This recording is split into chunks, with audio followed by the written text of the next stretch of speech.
Welcome to Garage419. My name is Matt Farah, and joining me today, fresh from his neo-communist sex orgy where everyone is equal, my equally bald-headed friend, Mr. Alex Roy. Welcome. How are you, Mr. Farah? I am glad to be talking about cars today, as I am every day, and we've got a good show. Here's what we're talking about first. All right, so there's apparently a company in China is organizing foreign rallies. You know about this? Well, it's not entirely clear, but a few weeks ago in Switzerland, a group of 10 sports cars rented Ferraris, 599s, and Porsche turbos. Good quality cars. Good quality cars, good quality rental cars. Yeah. Value priced, I'm sure. Were stopped, and several of the drivers were Chinese. And this was in Switzerland, right? Yeah, Switzerland's the worst country in the world to speed in.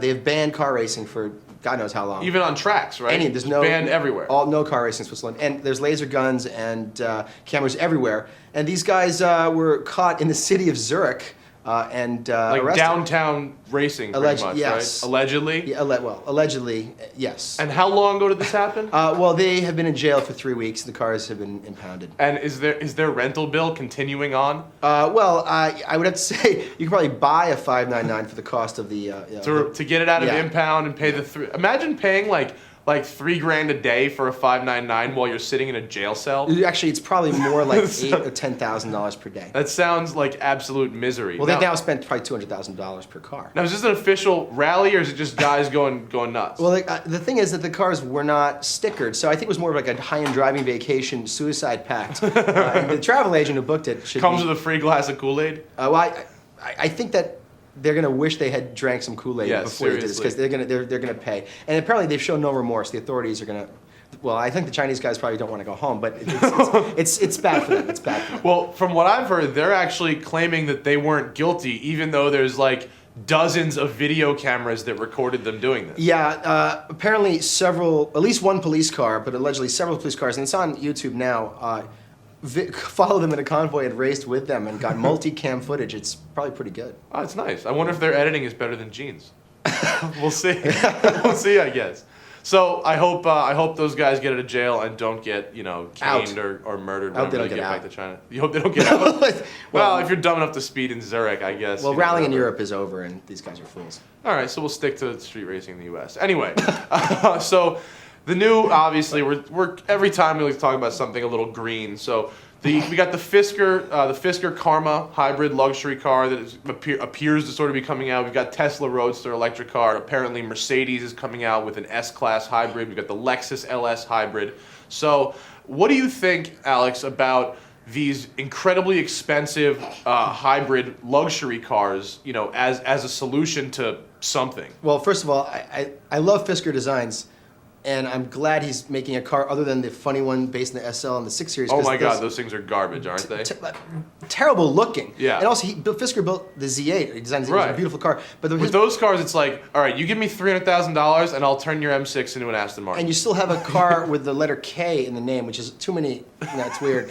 The thing, the Lexus, what is it? The G. The LS 600H hybrid, which costs about $30,000 more than the gas-powered version. That's a weird one because it's neither good as a sports sedan or as a hybrid. Right. Although Lexus is very reliable, but I just don't get it. Well, not to mention, Paul McCartney ordered one, and Lexus flew him one on a private plane from Japan. So think about that. Hybrid car to save gas, but they use a 15-20 hour flight on a private jet, which burns more fuel than that car will in 10 lifetimes just to get this guy the car. Yeah, the thing about hybrids is weird is that like everyone who owns a green car should have like a treadmill at home that recharges it when they're home so they can actually participate in the recharge. Oh, that's a good one. If people went on diets and saved weight, that would save more gas Yeah. than buying a hybrid. Well, and then also we've got the hybrid racing cars now. The Gumpert Apollo hybrid, which is this new one, uses a slightly smaller engine with a hybrid powertrain. That's going to be racing at the 24 Hours of Nürburgring this year. Have you seen that? I'm going. Are you going to be there? I think I'm going to be there. No, I'm not going to be there. I'm going to be here. I'll be there. But the thing about it, no one will let. And no racing organization will let a car named Gumpert win ever. Anyway, they'll find a rule change. It's cool. I mean, I hope it works. I'm betting on breaking down. But we've also got this new thing in F1. Well, it's not brand new. It's not brand new, but I'm just starting to realize there's the push to pass button, which is kind of like an overboost function for F1. It gives you a little extra horsepower if you get in a tight situation you want to pass. Now, I think it's a bad thing. You don't like it? It's a bad thing. Well, Lewis Hamilton used it to pass Massa in the Turkish Grand Prix this past week, and he snaked in there, and it worked. Now with the hybrid technology happening and the possibility of using regenerative braking to give you an extra boost, do you think that's good for F1? It even without the regenerative braking, it's a bad thing because look at Fast and Furious, these movies. Every time the hero wants to win, he hits nitrous.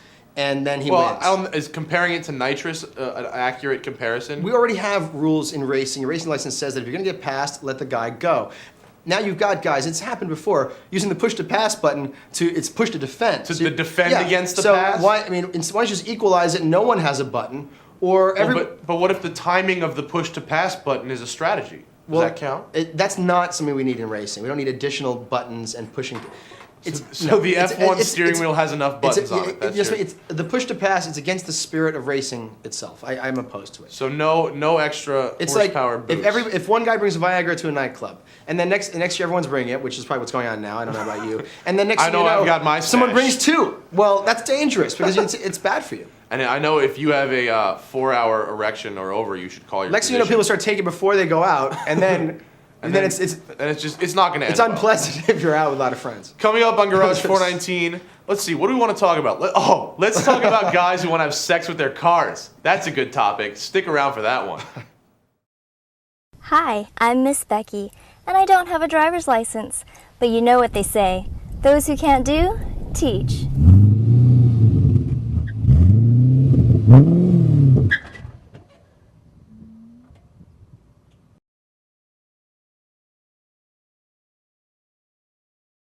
This may be my favorite topic so far in Garage 419. There are people out there who love their cars, and I don't mean that they just enjoy it. They're actually engaging in coitus with their cars. Have you ever banged your car, Alex?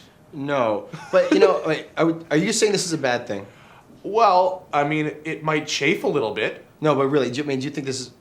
I mean, dude, if you want to bang your car, knock yourself out. I just wouldn't put a video of it on YouTube. That's all. I mean, to be honest with you, I don't think it's good. I wouldn't do it. Right. But the way we talk about cars, we do love our cars. Right. And cars and sex. I mean, look at power, control, gives you what you want. That could be. Is that a car ad? Or that could be the Emperor's Club website text. And if you just looked, car ads and Emperor's Club sites, the text. Right. So prostitution and selling cars are kind of on the same level. Well, I'm saying there's definitely something. There's something there that is inherent to loving your car. And I mean, what about these people? They're called mechaphiles, and they actually make love to their cars. How do you feel when someone steals your car and drives it? Don't you feel like they? I feel like I've been raped. Yeah, actually. But if you give someone permission to drive your car, then I'm just a swinger. Yeah. So there's something here. I'm not saying we should all be doing it, but I can understand why.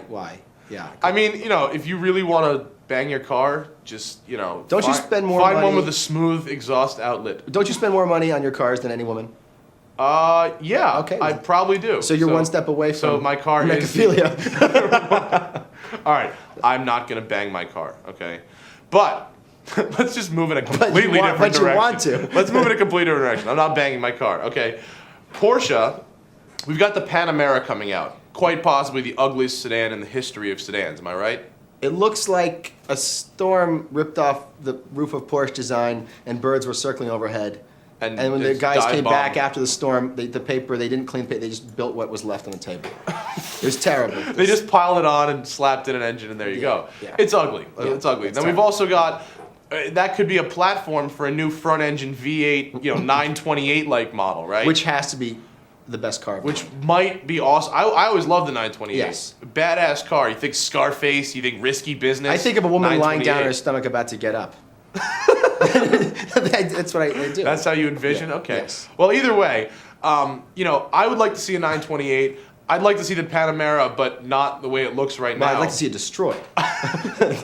Set on fire. Okay. Well, it's not a Ferrari, it's a Porsche. They don't burn down. Ferraris will set on fire themselves. And then we've got these spy shots of this new baby Cayenne, which would compete, I guess, with the X3 and the new Audi Q5 or whatever. Porsche is denying that this car exists, but I mean, we've got pictures of it. They should deny it because if that entire class of vehicle is by definition terrible and ugly. I don't know. I happen to be a Cayenne Turbo owner, and I think it grew on me a little bit. The driving dynamics are so much better than the car looks that I kind of don't really care how it looks. I agree. I love the Cayenne Turbo, but name one small SUV that is good or looks that good. looks good. X3, I can't. no. X3 is awful. No. That new Volkswagen Tiguan is the ugliest thing I've ever seen. Q5, no. The Q5, nah. I like the Q7, but the Yes. Q5 is nah. No. And that new Infiniti EX, ugly. No. Stop with the small SUVs. Terrible. They're ugly. They don't work.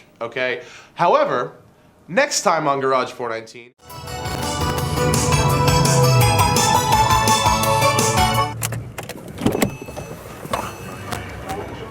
What? You thought we'd just get like a rental Chevy or something? Episodes of Garage 419 Tuesday and Thursday.